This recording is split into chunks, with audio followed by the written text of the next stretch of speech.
This podcast is proud to be part of the TalkSport Fan Network. TalkSport. Powered by fans. Danilo's free. He goes to Gibbs wide.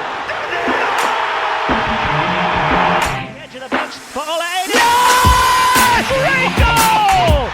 What a hit from Arena! Gibbs wide. They've only gone and done it again. Forest back in the lead. Rewarded Gibbs White. Oh, and he scores! And the City ground goes ballistic.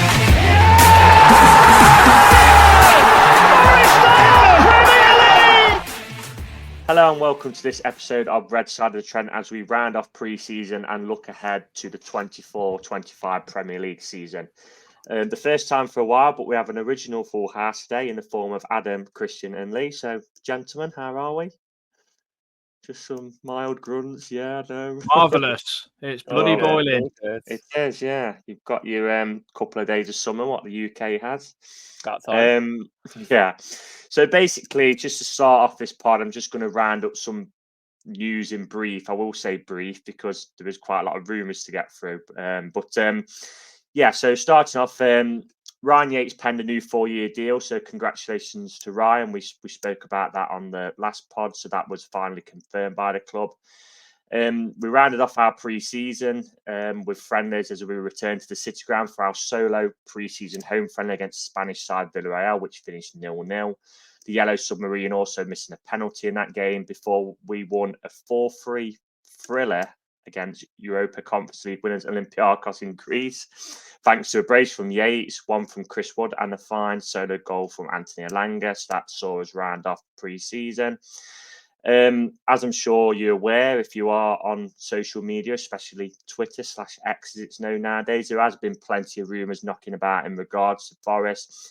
So incoming wise, French left back Bradley Loco from Brest talks of a big wage increase if he joins us. He's just won a silver medal with France at the Olympics. They lost to Spain, I believe, in that final. We've also been linked with Mexican striker from Feyenoord, Santiago Jimenez, one for the FIFA career people there, and also with Victor Roque from Barcelona. Also Fabrizio Romano was reported. We've had inquiries turned down for Evanilson and Galeno, is it? Have I said them right? I've also seen that someone else has actually said he mixed them up and there was nothing in the Galeno at all. So, yeah. All rumours at the minute. Outgoings wise, AC Milan reportedly was interested in Danilo, but the price was quoted was 25 million euros. I imagine that's way away from our valuation. I imagine you'd be talking probably 40 million pounds before a conversation was had. Also, Fabrizio Romano reported that a bid from Atalanta for Nico Williams for just over 20 million euros was turned down.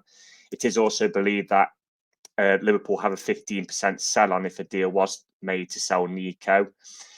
Something to note with that, though, is that he has just changed agents. So maybe these leaks to get an improved deal with Forest now. He's technically his first choice right back, wasn't it, at the end of the season? So we'll see regarding anything of that.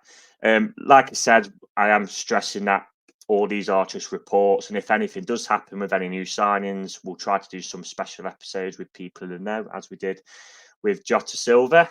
And finally, I can bring one of you in. So speaking of Jota Silva, Lee, I'll start with you. That signing was confirmed from Portuguese side Victoria Guimarães a week ago. 11 goals, 5 assists last season in the Premier League in Portugal. He also had a call up to the Portuguese national team in March. But there is also a slim chance, and I will emphasise slim, according to John Percy in the Telegraph, that he may join Olympiacos on loan if we was to sign Sosa from the Argentinian league and another winger. Must also say as well that Silva has already played for Victoria in Europe this season. So if he was to play for us on Saturday, it would mean he would be staying with us for sure, because you can't play for free in a season, I believe. So just basically, what do you make of that signing after all that information? Well, I don't know much about him, to be fair. The Portuguese Jack Grealish, I suppose, as he's been to coin the nickname we've given him. I don't know much about him. Looks very much a backup addition. Touching on the slim chance that he goes to Olympiacos, I think that would be. I mean, I like to think on this podcast we don't just openly bash what the club do, like some fans seem hell bent on doing. But I think if he's spending 11 million quid, then he should really be part of our squad rather than going out on loan. I'd rather we weren't spending that sort of money. I think, to be fair, you've got to look at what you can do with 11 million quid. You could essentially buy a backup player. So why not use him in our squad? We have that many games. We saw last season that our depth wasn't good enough when forwards got injured in particular. We were struggling to really fill those gaps. So even if he didn't get much game time with us this season, I think I'd sooner he was kept with us. And plus, I can't see it happening because I don't think we'll go for another winger. If you think we still want a left back and we still want a striker, and they're the two positions that Nuno really wants to get, I can't see that we would buy another winger anyway. I don't know if that's just a bit of, I don't know, have we put that line in there to try and get some clubs to, I don't know. I don't know why it's in there. I'd be very, very surprised if it did happen and he went to Olympiacos, to be honest. Yeah, I'm guessing you mean another winger on top of Sosa. If obviously as we believe that Sosa's coming in, I can't see why we'd need another winger. I just think it'd be unless what they mean is if closer to the deadline an agent turns around to him and says, "Do you want this player?" Well, we know what our recruitment people, not necessarily the recruitment people, are like when they get offered certain names. So I wonder if it's just if we get offered a player that's too good to simply turn down and let him go somewhere else, we will loan him out. Yeah, it would seem strange though, with obviously a few games coming up before the deadline. We've got 3 games plus there'll be a Carabao Cup game, I believe, in there. So it would mean us kind of not using him, would it? Which would be strange. So I'd be surprised if anything come of that. But Percy is pretty reliable, so we'll have to see what kind of happens. Moving on to the winger we've just mentioned, Adam, Ramon Sosa. 1 minute it's on, then it's off, then it's on, then it's off, then it's on.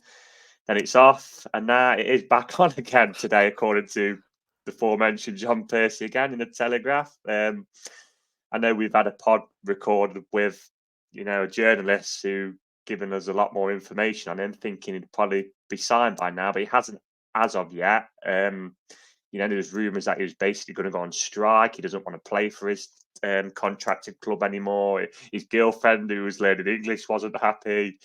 All stuff was deleted off Instagram. So the question is, do you expect him to sign? I'm guessing with what Percy's reported, probably leaning towards more yes. Yeah, I'd like to think so. And I hope he's bloody good after all this saga. Do you know what I mean? Like, you know full well, like, we Forest fans have watched this drama go on, and like as soon as he probably puts a foot wrong, that's him written off in it, because it's just how we like to roll. But from what we've been reading and speaking to said journalist, who hopefully if once Sosa signs we can actually release that, then I think people will get quite excited. I think he's got quite an interesting career from where he's come from. He's only been a pro since he was like 20 years old, so he's very much still quite a young professional footballer in that sense. So I expect it to go through. I think I'd like to think that he will be good enough, because I feel like Forest would have just gone, do you know what, we'll look elsewhere. And maybe that's where those other links come from, like with the Galeno thing from Porto or whoever. I'm not sure else we've been linked to. I mean, me and Christian alluded to Nicolas Pepe potentially coming in at some point as a joke, because we know what Marinakis is like, especially Miltas, but I don't think he's got much involvement with us now, being at Rio Ave. We've started to act like an actual normal club, which is quite nice. It's very unusual. I'm still getting used to it. But Ramon Sosa, I think he'll come in by before Bournemouth, maybe by the weekend. Who knows? But I don't think he'll have any involvement as such. It's just that deadline day. I think we're kind of like, oh, look at how good those windows been in a deadline day, and it's going to be like someone pulled out the hat. Hopefully them days are over. But just give us a little synopsis on what, I know you spoke to the journalist, so don't go too much into detail with that being a separate episode. I mean, did he say that he could make the step up to the Premier League pretty comfortably, or? Well, Christian's probably more adept at. I kind of sat in, but from what I listened to, and obviously I've edited it, I think he will. I think like he seems quite a tenacious, tricky winger. Likes will be on the counter attack, works hard off the ball. I think he's kind of like a Forest wet dream in that sense. I think he will give plenty of options for Nuno and good competition for Elanga and Callum Hudson-Odoi. So hopefully that'll push them two on as well. And I mean, you've all probably heard Elanga's interview recently and from the Olympiacos game, and he sounds right up for this season. I'm excited to see both what everyone can do. Really, I'm very excited. Right, so moving on to you then, Christian. The rumoured away kit was true because you're modelling it very now. Just your thoughts on it, mate. What do you think? Something what we've not really seen before for Forest. So what do you make of that? Yeah, I like it. I think the pattern's quite nice. It's got the sort of like the team geist thing that they were sort of rolling out from last year as well. The stripes at the top and the bottom. Yeah. So it's quite cool to be a part of. Yeah, I think it's quite smart. It's quite unique. I know everyone sort of moans that Adidas sort of has generic-y kits. Even the elite clubs have been saying that. Have you noticed that the Bayern, Arsenal, and Man United all have the same third goalkeeper kit? It's all black. So it isn't just us that get stuck with templates. So yeah, I understand that can be a bit of a bone of contention because everyone wants to have something quite unique and special. I think we do the away kit. I think it's quite nice. I like the colour scheme. I think it's good. It looked very, very sharp in the Olympiacos game. So yeah, hopefully it's a winner. We can get as many wins as we did with the Hive, isn't it? That's the dream. 8 away wins, be buzzing. Yeah. Would you have liked the sponsor to be pink as well, or are you happy with it being white? It's weird. I actually don't mind it being white. I know it's weird. It's the white numbers as well, isn't it? Yeah, it's white numbers too. And I know obviously the women's is pink, isn't it? I think they've got like a pink Eon or whatever it is. Yeah, Eon, It does make it look a bit more symmetrical, I suppose, is probably the right word. But I don't mind it being white. I think it's quite nice. Yeah, it would have been nice to see it in pink, I think, sort of make up your mind up definitively. But I don't actually mind it too much in white, to be fair. Fair enough. Right, we'll move on to the more serious stuff then now, which is basically a look ahead to this coming season, which starts on Friday night. I believe it's Man U Fulham into first game. Of course, Man U on first with a fixture they're expected to win at home, but we'll see. So obviously I've asked the lads in the group chat basically some questions, and they're going to come back to me with their answers. So the questions are Forest's position this season, our top scorer, and also our player of the season. And then there's also 3 Premier League questions, which is the winner, the top 4, and the relegation places. I've also said if they want to chuck in a hot take, because we like that on this pod, don't we? They can chuck that in there as well. So I'll start with you, Lee, and I'll run through them all with you first. So what position are you going for Forest in this season? I've gone for 14th. Okay. Do you want me to elaborate on that? Yeah, I have a little bit of a reason why. I just like what we've done this summer. I think the fact touch wood, we're getting towards 4 days before the kickoff, and we've kept all the players that, let's face it, we thought we would lose at least one of them. So I think it's really positive that we've done that. Again, I'm not kind of buying into this easy start. I don't think there's any easy games in the Prem still, but I think let's call it a favourable start. And if we can start well, then I just think we can be in a position where we kind of that really frustrating, boring team where we win some and we lose some. I don't envisage too many really barren periods in terms of points this season. Again, touch wood. Okay. We'll do this one first, actually. So I'll come on to you then, Adam. Forest position this season, where we're thinking. Well, I can't change my prediction that I said on TalkSport the other week, so I've agreed with Lee in 14th. I just think it's 14th with the hope that we actually we're above. And I said this the other day, like on the pod to Mason, that we could be that team within that pack that are battling out between 10th and 17th, but it'd be like a bit like the championship almost. I just want us to be part of that next pack. I think we all said that at the end of last season. We want to be battling it with like Palace, Wolves, Fulham, Bournemouth. Although Bournemouth, you might change your mind now. They've lost Solanke. It depends how they replace him. So yeah, I think 14th is respectable. It'd show progress. As long as we've not got as long as we're like kind of chilling with the last 3 games of the season or 4 games or whatever, and we can kind of be on the beach, then I think that would be progression. But I don't know whether Marinakis would accept it or not, but I would. Yeah, I think the aim is obviously to kind of improved season on season. Like last season's a bit of a write-off now. I guess we got over that second season syndrome, which is very easy to fall into the trap. So yeah, hopefully we can push forward now. Christian, what about you? I have Forest in 15th, so fairly similar to Adam and Lee, just one place a bit lower. It's weird. I think I don't honestly think that there's that much difference. If you look at every starting 11 at full strength from about 10th to 10th downwards, really, I don't think there's that much difference between us and the rest of the pack. Really, I think we've actually, if you get a full Forest team out on paper, I think actually is pretty competitive for me personally.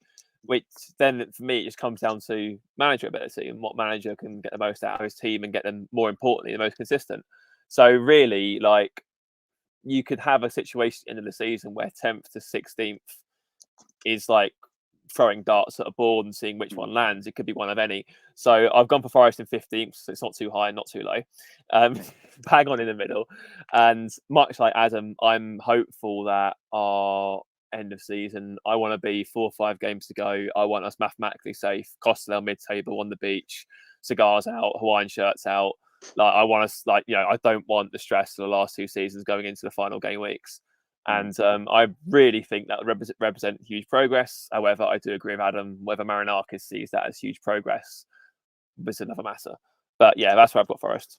Yeah, it would always be nice to have that cushion, wouldn't it? I remember under Cooper in the first season, we had that 6-point cushion, didn't we, for a while? But then we just completely fell off a cliff and ended up pretty much, I think it was the Villa game where we went back into the relegation zone. Yeah, so, yeah, I mean, I'm with Lee and Adam. I'd put 14th as well. I think something to add for me, it would be nice to have a good cup run.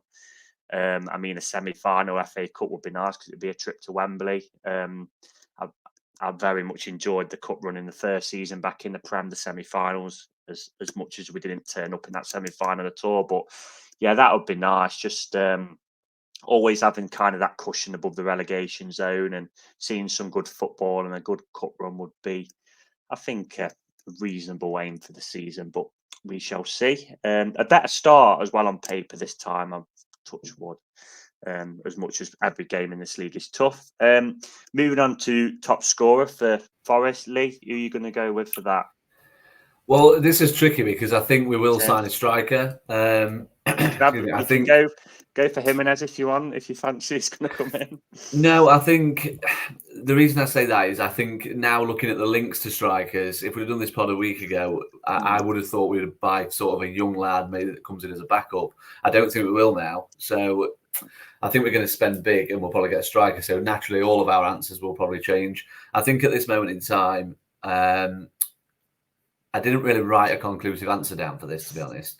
I actually think if Hudson-Odoi stays fit and plays over 30 games, I know that's ambitious, but I think he might get the top scorer. Because I think we'll be that sort of club that kind of has, at the minute with our squad, we'll have 3 or 4 weighing in with between 8 and 12.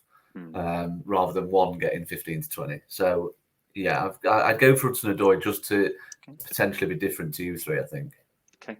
How many of them are going to be the exact same replica goalie? Yeah, they probably will. I mean, yeah. I know he's not got the Sheffield United to stat pad 2 against this year, has he? But yeah, we'll see. Adam, what about you? I've gone for last season's top scorer in Chris Wood. Because we haven't got a striker in yet, but I do agree. I think we are like gearing up for that, for a big striker move. I just think like Wood's kind of carried on from last season in pre-season. I know he's probably like been a bit honking in a few games, but who hasn't? I mean, the Villarreal game, he couldn't hold up traffic on the M25, to be honest. He was shocking. But then he's been a poacher in the 3 other goals he scored. He's got a couple of assists. I just think like, maybe like we kind of suit him because 14 goals last season. He should have probably got 20 with some of the chances he missed. So yeah, I think I fancy Chris Wood again. So I'm going to go with him. Christian? Kiwi Messi, as I saw on his shirt last season. I don't know if any of you spotted that in Trent Nav against Chelsea. God, brilliant, amazing. I'm gonna go for Big T. Okay. I think this is the year where he reclaimed his crown. As top scorer. Obviously, did it this first season, and he with 6 goals in his last 4 games. I think it was 10 in total. 1 10. Yeah. Yeah, I think that some of the things I've seen written about Awoniyi is just staggering. Like, it just, this fan base shouldn't baffle me, but it does on a regular basis. And like, honestly, it's just like you'd have thought that he was like Abu Diaby, someone who could barely get out of bed without getting injured by some of the way people talk about him. It's like his injuries aren't even his fault. It's been mostly the way it's just been mismanaged by Forest, and that's an uncomfortable conversation for people to hear, but it's true. Like, I still remember in his first season when he got injured at Southampton, 10 minutes before, he felt something in his groin, he gestured to the bench, they told him to stay on. 10 minutes later, he's being carried off by two people and hopping down the tunnel. He's out for 3 months after that. Like, when you look at the whole AFCON thing, Forest really should have taken a firmer hand and said, no, you're not fit, you're not going. Didn't. And then obviously he got injured again. So, all through, his time at Forest, he's been mismanaged really by medical staff. And I'm hopeful this is the year that changes. And yeah, I think a fully fit Taiwo offers us so much. I mean, if you look at some of the goals we scored last season on the counter, I mean, the one at Arsenal especially, like, where he obviously started to move in his own penalty area, and he's the one that sprinted, 90 metres around the pitch to be in the 6-yard box, flung that, cut it back to. Like, he offers us so much more all round than Wood does. And I think that's what will appeal to Nuno when everyone's fully fit. I think that, don't get me wrong, as good a job Wood did last season, he was very much like Raul Jimenez 2.0 for Nuno. I think that Awoniyi offers him a bit more, and I think that he'll start more games. And if he can stay fit for a full season, at least 15 league goals from Taiwo. That's what I reckon he'd get. Yeah, it's just that if, isn't it? I mentioned this when Steve Cooper was the manager. Steve just relied on him too much, didn't he? He couldn't get a tune out of Chris Wood. We had others, he never really played a Origi, did he? So I think that, yeah. And it's a shame he's kind of missed most of this pre-season, really, because he was really sharp, wasn't he, at the start of last season? Arsenal, Sheffield United, the Chelsea. To be fair, the Chelsea one, he's not through for Elanga. Last pre-season, he did miss a good chunk of it with an ankle injury. Okay. No, he didn't play in the Frankfurt game. He didn't play in the Leeds game. Fingers crossed. Can. And obviously, in his first pre-season, our whole fan base was on his back. He didn't score against Burton Albion. So. Game of opinion, isn't it? We're all guilty of it.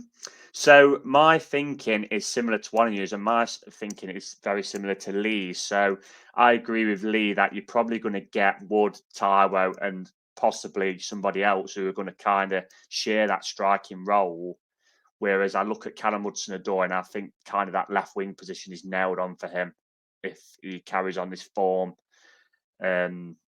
From last season, it wouldn't. I think he got 8, didn't he, last season? I'm right there. It wouldn't surprise if he got double figures this season if he can carry on that form, of course. So, yeah, I'd put him down as well, Hudson-Odoi, which was my little bit of a hot take. But seeing as the leagues agree with me, maybe not so hot. But someone moving on to something he probably might be in is player of the season. So, Lee, start with you. Yeah, I mean, just touching on the last bit, I am the Callum Hudson-Odoi fan club, so I mean, I was never going to go anywhere else, was I? Player of the season, to be honest, I can't. It's a bit like Eurovision, our player of the season, isn't it? Because it's done by the fans, so you got to go for a fan favourite. What I would say is I'll go for 2 left field ones, but I don't think they'll win it. I think if Sangare comes good to the point where we know he plays how we know he can play, he'd be the sort of player that every fan would warm to. I think. That is a long shot at this stage, because obviously he's had a good pre-season, but now he's got to take it over a prolonged period in the Prem. I also think if he plays a decent amount of games, I've just got a sneaky feeling that because he can take a decent set piece, it seems that Elliot Anderson might become a bit of a fan favourite, versatile. From what Newcastle fans tell us, he works hard. Again, will he play enough to be player of the season? Possibly not. So I've just gone for Gibbs White, because I just think that he'll once again be the main man. He'll play every game, provided he stays fit, and fans love him. So he'll get absolutely ton loads of votes, won't he? So yeah, there's a bit of logic and a bit of unfortunately, last season none of us predicted this right, because the player who got it wasn't here when we did these predictions. So and everyone hates him now. So there we go. Oh, just a few people on social media. Like I said, it's a game of opinions. Adam, what about you, mate? Lee, I have to say that was the master of deception. I thought he was going for one of those people you said. I've actually gone for Ibrahim Sangare just because of what I've seen. I just think if he starts, I think it will go unnoticed though, and I don't think he will get it from the fans, because I think if Sangare has a very, very good season, Morgan Gibbs-White will have a stellar season, and a season that we kind of would like him to have, and he needs to have. Although don't get me wrong, he's been brilliant. But I just think Sangare breaking up play and dominating the centre of the pitch will allow Gibbs-White to kind of shine a little bit more and not have to do as much defensive work as he probably has done in the past. But yeah, I'm going to go for Sangare. I just think he'll completely turn it around. People will start saying like it was money well spent, and we'll be singing and dancing on this pod, because we'll be like, well, yeah, we've always had the faith in his ability. You don't become rubbish overnight. It's just not like it. And what I saw against Villarreal, I mean, he was winning the ball and just absolutely cleaning out folk. And people, what's not to like about that?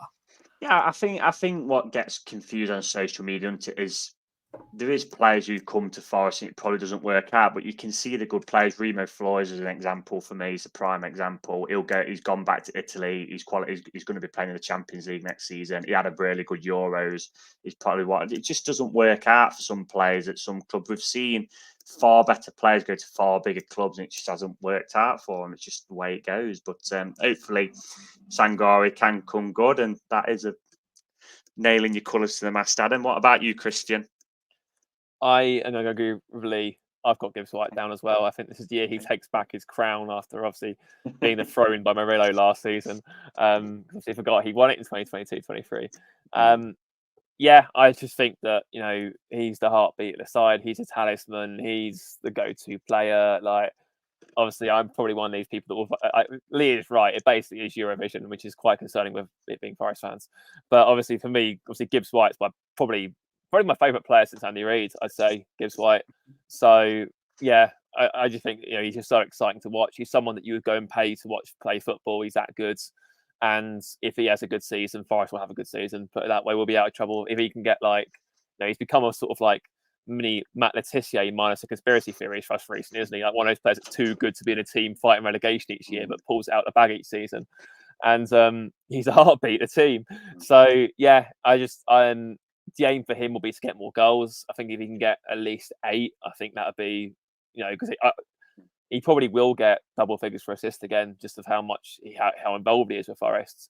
And, you know, that in itself is pretty staggering. If he gets 10 plus assists for the third year in a row, that'd be incredible achievement for him.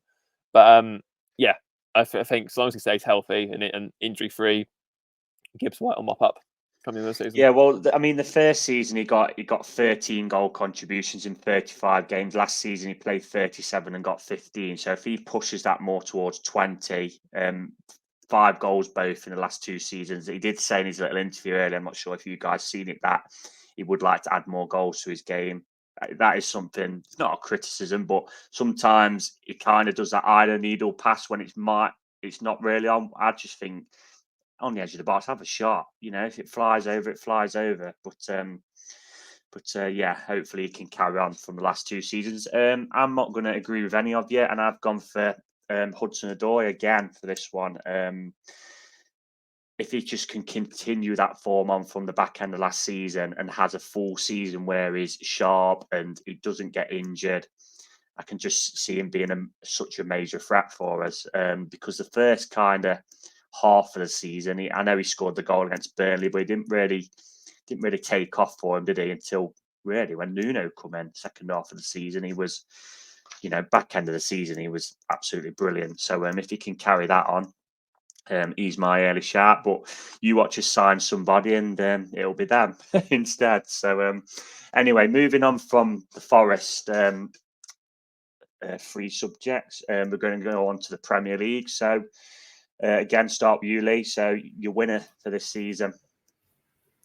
City. I can't look past City. Yeah, there's nothing else to say. I don't see any. I think Arsenal will probably come close again. I saw someone on, I think it was Sky Sports News the other day, saying Arsenal can't possibly finish. It was probably Martin Keown, to be fair. Can't possibly finish third 3 years running. I think they can. I think they will. I just can't see anyone. I just can't see where City are going to be so bad that they drop the relevant points. Knowing Pep, they'll probably kick on again. It's probably going to be Pep's last season as well, isn't it? So, yeah, Well, nothing else to say. there was on about it on TalkSport earlier that he was thinking about extending his deal again. So, All right, well, there you go. yeah, But, that's bad news for everybody. If he Get does, him- I could get him if he gone. does, pencil me in for City next season as well. If he does, Adam, what about you? I've actually gone for Arsenal. Okay. I think City players are starting to get bored. That's why they all keep getting linked to go away. They're just getting bored of winning. They, I know they it's not- are aging, aren't they? I think De Bruyne Yeah. 32, 33 now, maybe. Yeah, I do. You get this thing on I think footballers do where they just want a new challenge. Like Bernardo Silva was threatening to leave every season for the last 2 or 3, and it still keeps on going. But I think them losing Julian Alvarez is a big miss. Because Haaland does blow hot and cold. He will have a splurt of games where he looks absolutely useless, although he's a goal machine. And Julian Alvarez was always one that was picking up the pieces with the likes of Foden and that. So I don't think it will all be quite rosy for him. And I just think that Arsenal might actually do it for once this season. Although I don't know if all the articles about with Arteta are true or anything, but they are funny. And he's just kind of character in it. I think it could be their time potentially, and it would be nice for it to kind of change a little, change hands. So yeah, I'm going to go for Arsenal. Yeah, it wouldn't surprise me if City did replace Alvarez. I know they've signed, is it Savio? Is it from Girona? Yeah, but it wouldn't surprise me with them getting 80 odd million if they did dip into the market. Because I heard Pep's interview saying that I don't think they was going to sign anybody unless somebody went. And with, like you said, Adam, if Haaland's not firing, you need someone else who can come in and give you something different, which is what Alvarez did. Christian, what about you? I've also gone for Arsenal to win the league. I think that I kind of agree with Lee in the sense that they can go 3 times without, missing out. But I just think they won't. I think this will be their year. I think that you can expect to see them grind a lot of 1-0, 2-0 wins out. It does seem as if there might be times this season where Arteta will field 6 centre-backs in a 4-4-2. So going by who they're signing.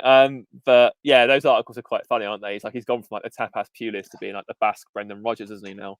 Arteta. Yeah, like David Brent, yeah. But no, I think that this is their time. I also have half an eye on whether City will get deducted points or not as well. I would still fancy them finishing in the top 4, even if they were to get deducted points because they are that good. But I think that could have a say in the title race personally. But I think even regardless, whether it's an asterisk or not, I think this is Arsenal time. And yeah, it'll be interesting. I think it'll be a case of all those near misses finally come off of them, and then Pep will probably sign a 10-year contract, and no one else will win the league for the next 10 years. So 100 points a season to win the league. Invincible. Yeah, incredibly. I mean, I just can't believe it. So it's going to be 3-1 to Arsenal. I also think Arsenal will do it this season. I don't know why. Look, if it comes end of the season and Man City have won it, it'll be no shock to me because they are just that well-oiled machine, aren't they? But I've just got a feeling it might be 3rd time lucky for Arsenal. And they've kind of, what they've done, Arsenal, will give credit to it, is they've kind of built upon season. Can they just kind of go that extra step this time? But we'll kind of see with that. But so yeah, 3-1 to Arsenal. Jesus. So moving on to top 4. So obviously, Lee, you've got City in there. So who's your other 3? Well, one of my hot takes involves this top 4. Okay. I think you'll be a fan of it, Reese, but I don't think you'll necessarily agree with me. Okay. I actually don't think Liverpool will get in the top 4. Okay. I mean, there's no real. I just think hot takes are designed to set people up for a fail, and I mean, this might go viral. If some, what the Scousers are like, they'll find it and just put it all. Sure, they're not watching a Forest podcast. You never know. Someone will find it and show them. I've gone for Arsenal, obviously second. I've gone for Tottenham. Okay. Now, I actually think you could probably toss a coin for 3 or 4 teams, including Liverpool, probably. But I've just got a sneaky feeling for Man United, and I tell you why. I think it'll get to. I think if United start like they did last year.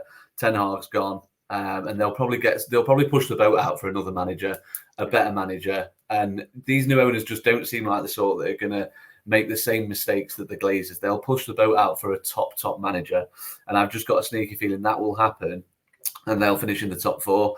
I've got Tottenham in there because I like what they're doing. I like the recruitment. Again, I'm a big fan of Postecoglou. I just think, again, I kind of like his style of play. Whether it's a little bit too expansive to get enough points to finish in the top 4. I'm not sure, but sod it. It means Liverpool not getting in the top 4. So that's my hot take and my top 4 prediction. I just think with the Klopp situation with Liverpool, I've just got a feeling that it's going to take a little bit of time for them to settle. And I just think some of the other teams will catch them cold early on. Watch them go on like a 20-game winning run or something. Watch them win the league. That's just my. If Klopp was still there, I'd probably comfortably put them in the top 4. But I just think it's such a big transition for them. Who knows what to expect from Slot? So there we are. I've gone for it. It kind of would be funny if they won the league after the season Klopp left. That would be quite funny. But Adam, what about you? Yeah, I mean, I've kind of had agreement with Christian in terms of like whether City get a deduction or not. Like see if the Premier League actually have any balls about them, because there's the whole thing. I mean, Chelsea signing that many players is a joke as well. Anyway, but I've got let's not go. So I've gone City, Liverpool, Spurs. I do think I do agree with Lee in a sense that I think there will be an adjustment period with Liverpool. I you can't really disagree with that. It's just whether Darwin Núñez turns up and how many times he hits the post this season, because that's like a specialty of his. But I agree with Lee as well. Love what Spurs have done. I love that they've signed Dominic Solanke before that game with Bournemouth. I mean, that gives us a little bit more of a bit more glimmer of hope against our bogey side. So I really like what Spurs are doing. They're kind of a bit like if I was going to have a second team in the Prem, I might lean towards them. They're not a threat to anyone because they never win out, but they're just quite good fun to watch every now and then until they get a boring manager like Conte or Mourinho. But yeah, a winner. Christian doesn't agree.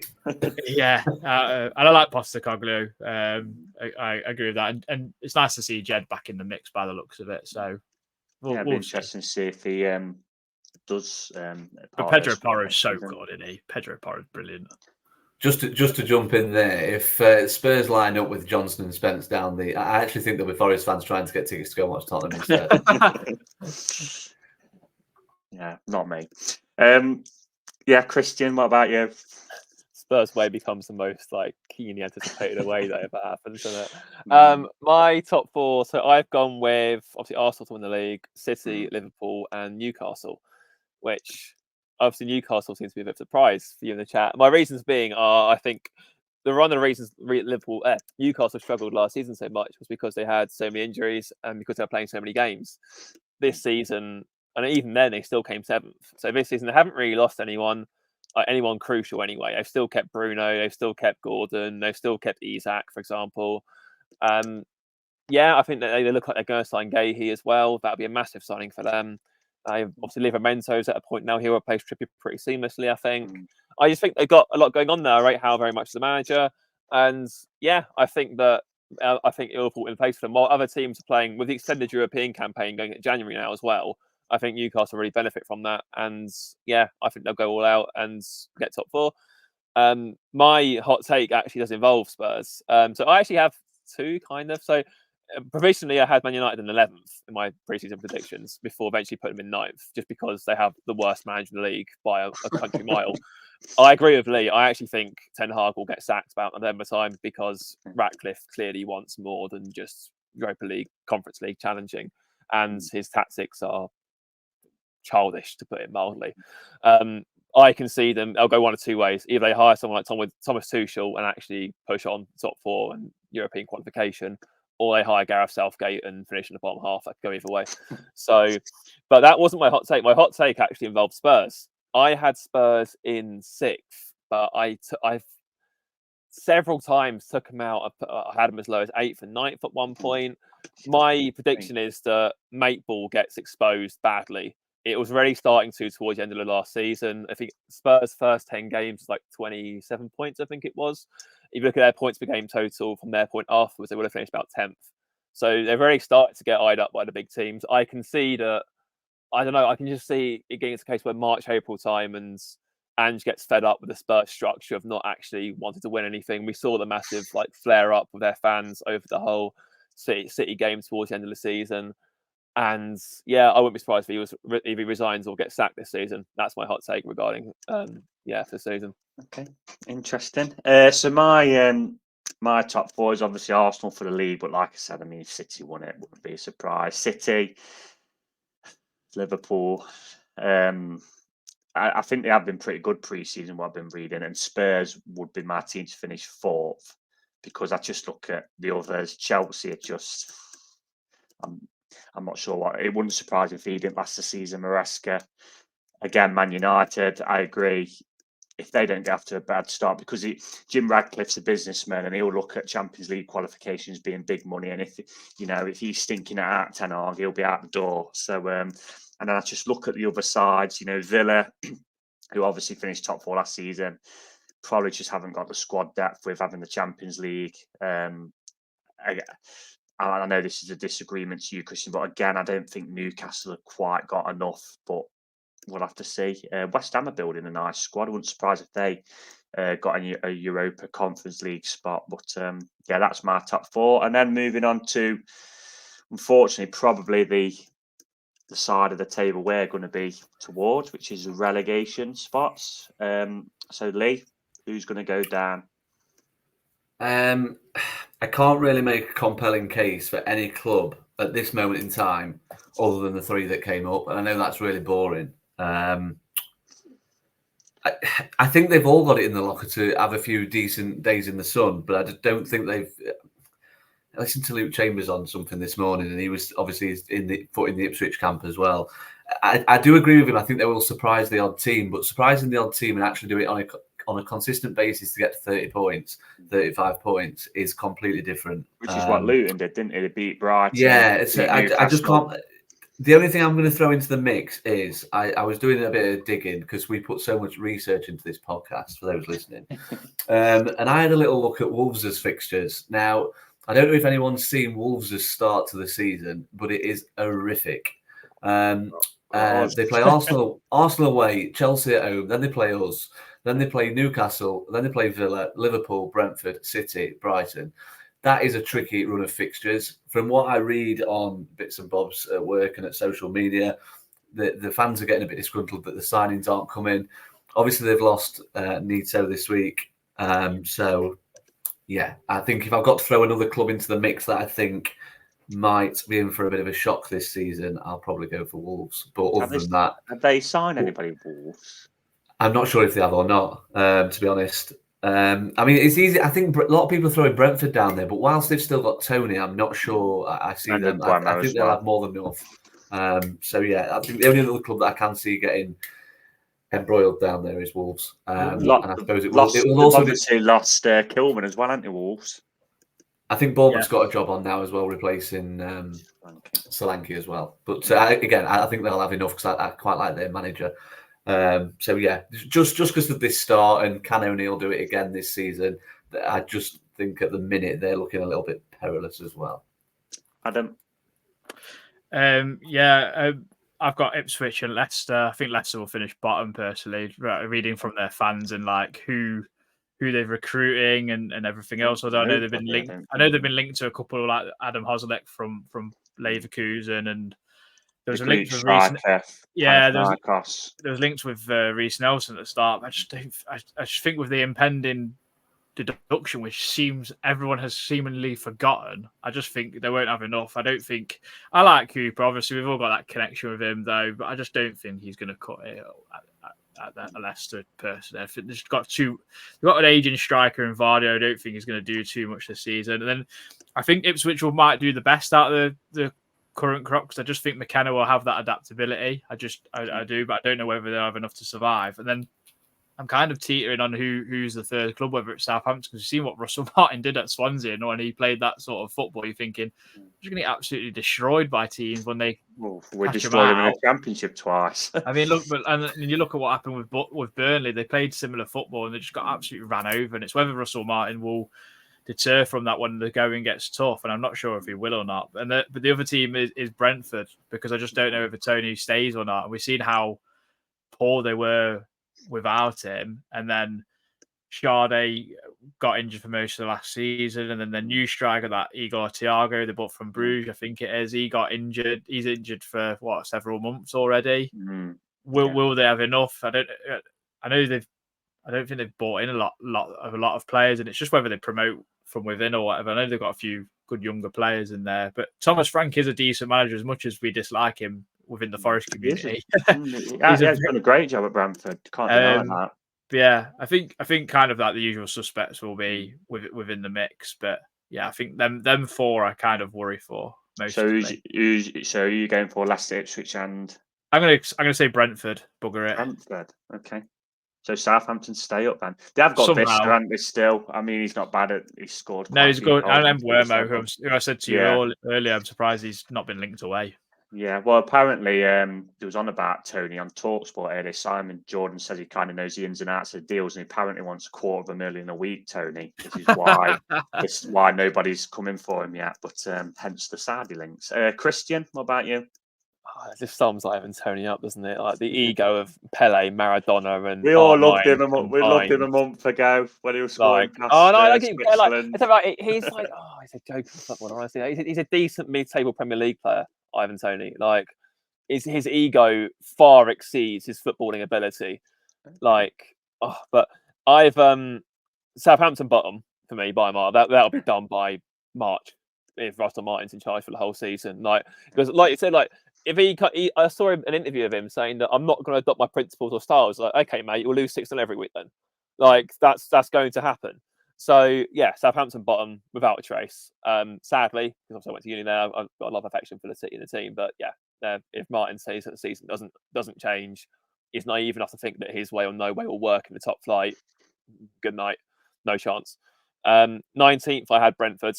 I agree with Adam on a lot of things, but I also. They were very poor with Tony. It's worth noting. If you look towards the end of the season, he went on a 7-game scoreless run, and they didn't win any of them. And then the game they took him out for, they scored 5 against Luton. So that was quite telling on its own. I mean, that's partially how bad Luton were than anything else. But I just, also have to remember Brentford only finished 3 points ahead of us in terms of points earned last season. And think of all the turbulence we went through. Like, we had 3-month spell. We didn't know if a win was going to count or not. We changed the manager. We had, numerous tactical tryouts and fails and whatever else before we eventually settled. We had a points deduction in goal for half a season. So, all wanted to give us a penalty, Christian, did they? Yeah, all of those things combined, and Brentford only finished 3 points ahead of us. I don't know. I just think it's going a bit stale there. I think they keep every year they seem to miss out on their top target. Whether it was Johnson, it was Bakayoko, it was Archie Gray this summer. I know they've ended up with Fabio Carvalho now, but it just seems that they can't quite, get who they want over the line. And yeah, I think they'll go 19th and 18th. Valiantly, I've gone for Ipswich. I think they'll put up much more of a fight than Luton did and were praised for. I think they'll probably get to about 33 points. It won't be enough. So yeah, that's my bottom 3 to go down, if you like. And I think we'll be fine. And Leicester will stay up because they have Steve Cooper in charge. And if anyone can make the impossible happen, it's Steve Cooper. Okay, who was your team for 18th again? Sorry, Gromit had just come to the door. Ipswich. Okay. Right. Well, I mean, my 3 to go down are the 3 that's come up. I look at Leicester, and there is a few more links now, aren't they? But they've not really strengthened much. Southampton, again, I don't think they've strengthened that much. Ipswich, I know, have signed a few players. It just depends really if McKenna can kind of obviously do that philosophy what he had in the Championship and make it work at Premier League level. Right, so that's his predictions for the 24-25 Premier League season. We'll see kind of what happens as time goes on, but we'll move on to something a little bit more fun now, which is something we've done the last couple of months, which is a birthday spread of Nottingham Forest players. So basically how this game works is I think Lee and Christian's going to play this time. Adam, you're going to keep the score. Basically, I'll read out an ex-Forest player. Lee and Christian will guess an age, and a margin of error will build. They'll take it in alternative turns. And then obviously the last player, whoever's leading, will go first. So the other one can at least have an attempt to win it. So I wrote down 19 players for this one, but I didn't obviously include 9 because I kept it at 10. So the ones who miss out, and these are all birthdays in August, are Alpha Semedo, Ryan Bertrand, Chris Boyd, Matty Cash, Jason Cummins, Jack Hobbs, Sam Hutchinson, Philippe Karinovic, and Lars Veldwijk. So yeah, some players there. So Yeah, when you're ready, guys. Are you ready, Adam, with the scoring? Oh, Yeah. yeah. Sorry, can I just have a quick check here? Am I? Yeah. What are we actually guessing? The age of those people So the age of what they'll be this year. this year, right? Okay. Yeah, okay. So I'll start with you then. So the first person is first ex-player is the man who put the ball in the Scousers' net originally, and that's Colin Barrett. So Lee, Bloody hell. get your thinking caps on. Colin Barrett is.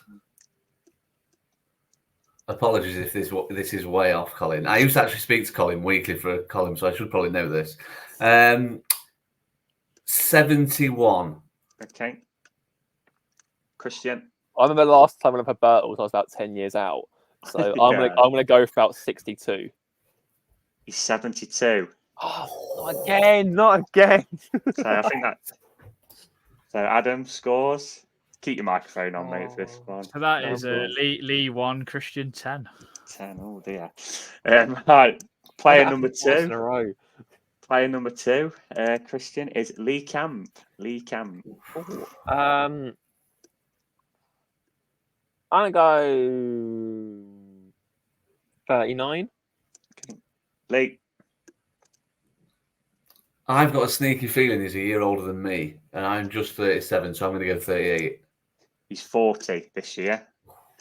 So he's a big 4-0. So Adam again, the scores. So that's Lee on 3, Christian on 11. Okay. Next one's a cracker. Player number 3. One of the worst players probably to ever play for us, Eugene Daddy. So Lee. I feel like he was quite old when he played for us. Oh yeah. Or did he just look old? Played like he was old. I'll go for 50. Okay. Christian. Yeah, I'm gonna go 52. 51. Oh, wow. Ooh, so you both won out there. So Adam again. Lee on 4, Christian on 13. Okay. Right. Next one is an American, Robbie Finley. So play number 4, Robbie Finley. So Christian. He was about 13 years ago. 40. Lee. 43. 39. Oh. I was thinking he was about 26 when he played for us. And I remember, yeah. He's 39, you say, Reese? Yeah, 39, mate. So scores on the doors, please. So Christian on Christian, what did you guess? 40. Yeah. Christian on Yes, 14, Lee on 8. So he's getting back some. He's back in it. It's in it. So this will be the halfway point. So someone who was a lot more successful with us, especially in his first spell, Marlon Harewood. So Lee. Oh. Marlon Harewood. Is Marlon Harewood 40 yet? Yeah, we'll go for 44. Okay, Christian. 42. I'm gonna go for. He's 45. Ah! So that was Lee 1 out, Christian 3 out, I believe. Lee 9, Christian 17. Right, so into the second half then, and someone who has played for us more recently, and that's Joe Lolly. So Christian. 31. Lee.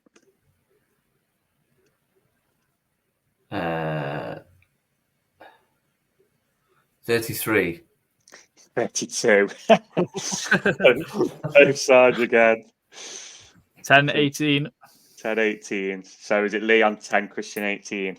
Probably my favourite of the one. So this is another absolute disaster who played for us. Marino Manini. So, so Lee. So he was about 80 when he signed for us. I was going to say he was definitely old when he played for us. He was, I'll go for 60. Okay, Christian. 67. He's 62. So Christian 23 and Lee 2 more out. Wow. So Lee 12 and Christian on 23. Right, so 11 in it with 3 to play. So number 8 again, someone pretty recently, Nelson Oliveira. So, Still playing. Yeah. Still Victor Who's first on Guimaraes. this one? It was Christian to go first. This one. About 32, maybe. Late. Oh, I think he's older than that. He's got to be.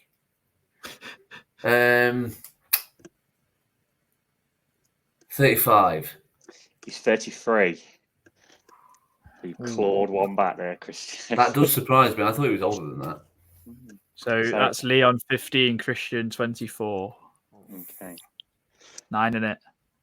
9 in it with 2 to play. So the next one is someone who we have actually mentioned on this pod earlier on, and that is Jed Spence. So Lee. Spence is. I should know how old he was when he played for us. I really can't remember.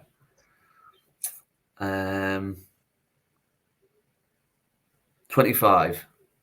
Christian. I got 24. 24 is correct. Oh. So, 16, 24. So there's 8 in it. So that means Lee's on 16, isn't he? Yeah. So we'll work it out. So Lee, the last player is the last player is Steve Stone. Steve Stone. He's got no hair and we don't care. Yeah. Steve Stone. Steve Stone.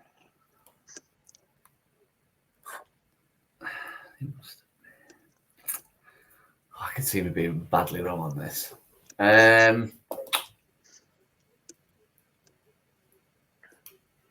53. 53. So basically, Christian, to win, you either need to go 44, I believe. Is that right, Adam? Yeah. Or 62. Yeah, so you've got 44 or 62. Oh, 61. Yeah, I'm pretty sure he's knee relays. I'm going to go 51. Okay. 51. 61, you mean? No, 51. Oh. There's no point. Fair enough. Wow, you were bang on, Lee. 53 this year. Oh. So Lee's the winner of the August Forest Players birthday spread. I'm sure we can get one of them going in September again. Some weird players. Did you like the Marino Manini one? I think it was about 38 when he played for us, maybe. He ran like he was 88, I say. I don't think I've ever seen him play. I'm a bit too young for that. So, right. So, just moving on to Saturday, and it finally kicks off for Forest as we face AFC Bournemouth at home. So, on the last pod, what me, Adam, and Christian did, Lee. Adam and Christian did pick a team. So, I'm going to ask you the same question. So, if you or Nuno, and you've got a full quota of players come Saturday, what formation and what team are you picking to face Bournemouth at home? Well, one thing I'd like to see us do this year, aside from being happy that we've got, our good players stayed in that, is to be a little bit more on the front foot in all of our home games, basically, no matter who we're playing. I know against certain teams like City, it's a bit different. I would go with 4-2-3-1. I do like that formation. I think Nuno does as well. Yeah. I would probably go with Sells in goal, Williams at right back, Milenkovic, Murillo and Aina. Midfield, I would go with Sangare and Danilo, based purely on pre-season and what I think is a good blend in midfield. I would then go with Gibbs-White in the 10, Alanga on the right, Hudson-Odoi on the left, and probably Chris Wood through the middle. It's bizarre, but it's the first match of the season. And I genuinely think that picks itself, really, doesn't it? It's just the midfield too that could possibly change, but I think all the other areas will be pretty nailed on, to be fair.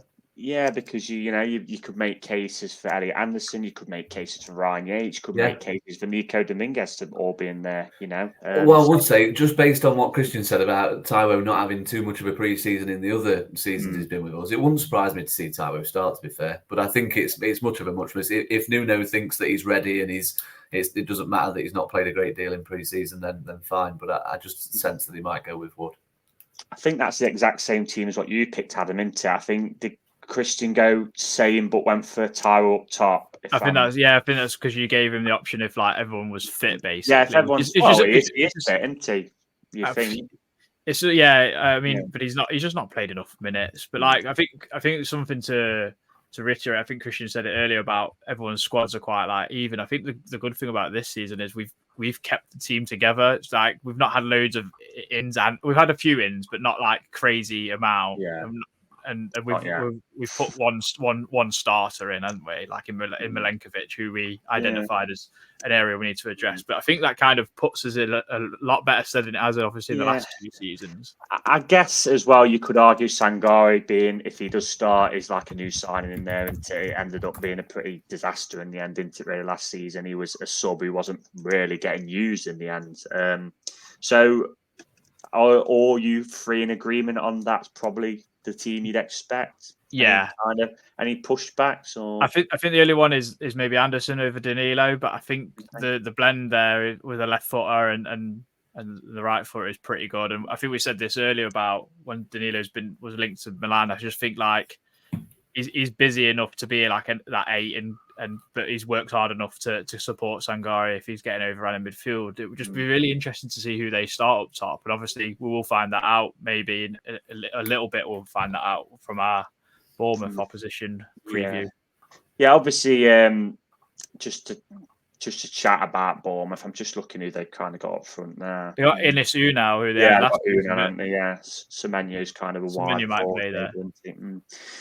They have become, Clive. They have become, the modern day Warsaw. I think I put on my Twitter the other day. They have become a very much of a bogey side for us. We've not beaten them since 2015, I believe, 2-1 at home. I think we did a double over from that season, which they won the league, which is very Forest. Yeah. What would you say? What would you say is a good result, bearing in mind that, Adam, for Saturday? If someone said to you, is it just win and that's a good result, or is it just getting off to making sure we don't lose on opening day? What do you, just to play devil's advocate? I mean, you obviously don't want to lose, but I think we've got to go for it against them. We've got to go and win. I think if we played pretty well like we did in the home game last time we played Bournemouth, where we went down to 10 men and went right at them anyway, and we took the lead and we got back onto 2-2, and obviously, unfortunately, lost in the end. But I think we've got to go for it really, and I would be disappointed if we didn't come away with 3 points, to be honest, especially at home. We've got to go for it and actually just pop the cherry, as you so rightly said. If we do beat them. Yeah. Well, I'll just, because I know Lee's got to shoot because his battery's dying. So if I can just, before you do shoot, Lee, get a prediction from you. I think we'll win. I hope we win. I think we'll win. I think it'll be 2-1. I think it'll just be a close, cagey opening game. Adam, what about you? Yeah, I'm going to go 2-0 actually. I think we'll just be defensively more sound. A lot of the goals we conceded against Bournemouth last season were set pieces. So, and we've got now a big 6'5" Serbian to head everything away. So hopefully that comes to fruition. And yeah, I think Wood and a typical Hudson-Odoi goal, 2-0. Right, and then the last question is going to be with you, Christian, and we're going to talk about that man who did score a hat-trick past us last season because he's no longer at Bournemouth. He's moved to Tottenham. Was it yesterday or Saturday maybe? But he's not there anyway. So, I mean, how much of an effect would you expect that to have on Bournemouth with, I'd imagine, probably unlikely a replacement coming in before Saturday? Yeah, it'll be a blow for them, definitely, although it's more Philip Billing I'm worried about than Dominic Solanke, to be fair. Billing will probably step up and score a double hat-trick before half-time because he seems to thrive against playing Forest. He'd be probably the vice-captain in Nemesis 11 behind Stephen Dobby. So, yeah, but in all seriousness, it is a blow for them. There's no doubt about that. I saw someone put that without Solanke's contribution, obviously not to say another striker would have scored a portion of goals, but he took all of his goals assist away. I think they would have finished like 33 points last season, which is only 1 point better than we did with the deduction. So obviously that's just a lot. But I don't know. I think obviously Iraola is a very good manager. I think that they'll still be a very difficult team to beat. And like you said, they have become the new Walsall. But obviously they might be missing that ruthless touch. Who else would they have? Would it be Semenyo maybe? Who used to be Bristol City playing ahead. So, decent striker, don't get me wrong, very good championship striker, of course. Obviously, there's a massive favour against Luton last season, that 4-3 game. But, obviously it will hurt them, but I still think there are other threats to worry about. Sorry, I was on mute there, but can I get a prediction off you? 2-1 Forest. 2-1 Forest. So I'm going to go for.